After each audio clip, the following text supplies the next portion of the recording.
how many times have you told someone you're not on the menu? I'm like, oh, I'll take a side of you. You're like, that's cute, but also, what do you want? Like.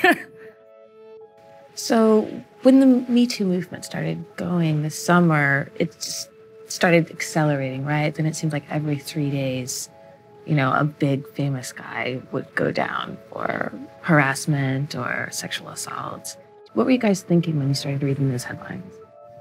I was honestly kind of surprised that there weren't more men that were being accused in the restaurant industry. That's also part of the industry itself. It's just that camaraderie, the lines get really blurry and there's like fun banter, but then some people don't know where their boundaries are. And we've all been around it. There's just a certain kind of like ass slapping kind of attitude that goes on. It's a lot. It's overwhelming and it's hurtful, disappointing, you know, and you know, these are our careers and these are our lives and we should be able to work in them and thrive in them. Belly, you came out as a trans woman while working in a kitchen, so you have a very unique perspective on this. Yeah, I've definitely seen both sides of this debate. I mean, I've definitely seen a lot of pretty harsh sexual harassment from the kitchen, especially towards the women in the front of house. A new girl, might be 16 years old, walks in to get a hostess job, and all the guys in the kitchen are scrambling their door to look out the people and go, I have dibs, I saw her first, she's mine, no one can touch her. And it's this total like power, you know, ownership. For me, it was really shocking after I transitioned and I tried to open up to some of the other girls at the restaurant, and they're like, well, that's just part of what we deal with. Welcome to being a woman. Have you guys had experiences like that? Like, what is it? Like, How long do we have? Honestly, you know, I think as women too, we also fall into this kind of gray area where we go along with it and we're gonna have a filthy mouth too. We're gonna be the filthiest sailor on the ship just to show the boys that we can hang and we can work really hard and we can, you know, say all kinds of creative, disgusting things as well. And there's also this attitude of just sucking up, like you just have to suck up. And so I think that's why so many women in this industry have felt for years that they couldn't say anything, is because you've got to suck it up.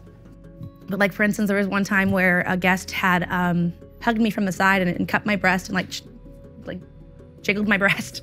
And I was 19 and I was very upset about it. I had a lot of like body image issues and felt very violated. I mean, I guess anybody would, and I ran off crying, and he was offended, and the manager intervened and comped his check, and then I was chastised about, you know, being disrespectful to our guest. So that was the first time that I felt really powerless as a woman in the restaurant industry. I felt like this was my place, you know, and I needed to either roll with the punches or find another avenue. I think the industry also has a problem with the idea that the guest is always right, and this is hospitality. Something like 90% of executives and managers are men, so they haven't dealt with this and don't completely understand. So when a female, especially a young server, comes and says this guest is doing that, they'll have a tendency to just change the servers out, you know, instead of addressing the guests and saying that's inappropriate. And then that kind of reinforces the idea to the female that this is our culture and you have to put up with it. Not all of our experience of sexism is sexual harassment. Sometimes it's a lack of respect or consideration. How have you experienced that as a chef? Every single person that would come in the restaurant would say, well, who's the owner? Who's the owner? And if there was a male there, they'd instantly look at him and completely bypass me.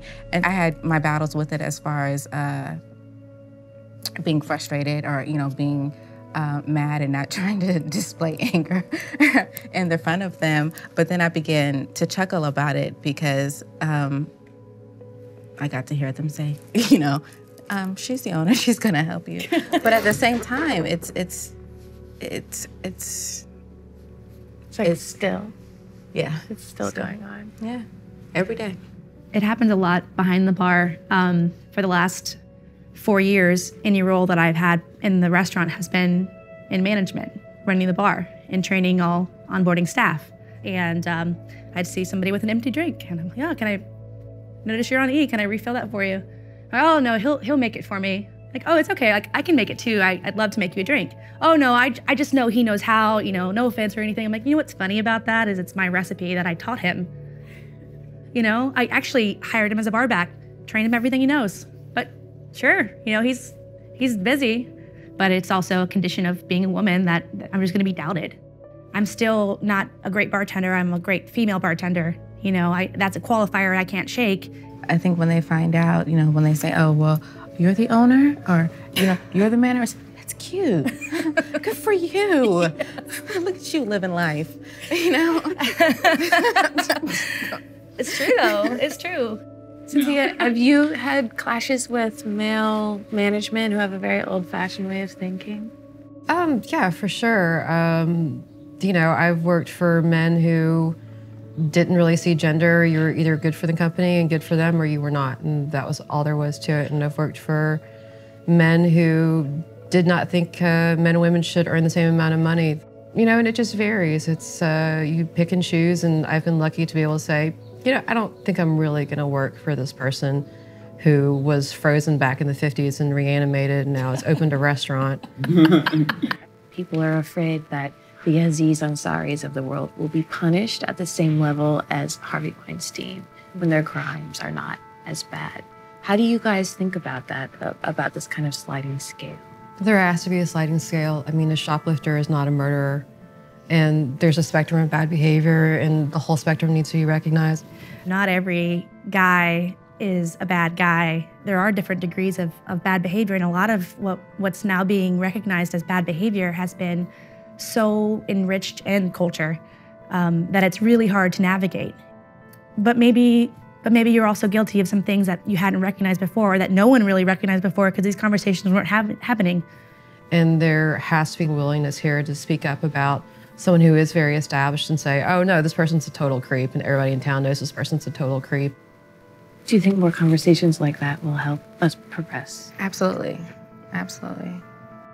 What I see is potentially the most beneficial outcome would be just more caution and care with language and interaction.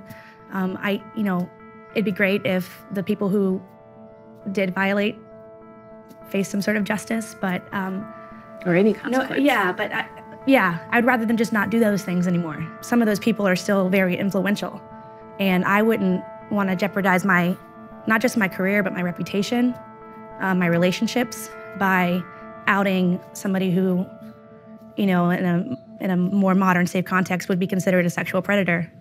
It'll be very surprising if more people don't have their heads roll, but I'm not the one who's going to swing the axe.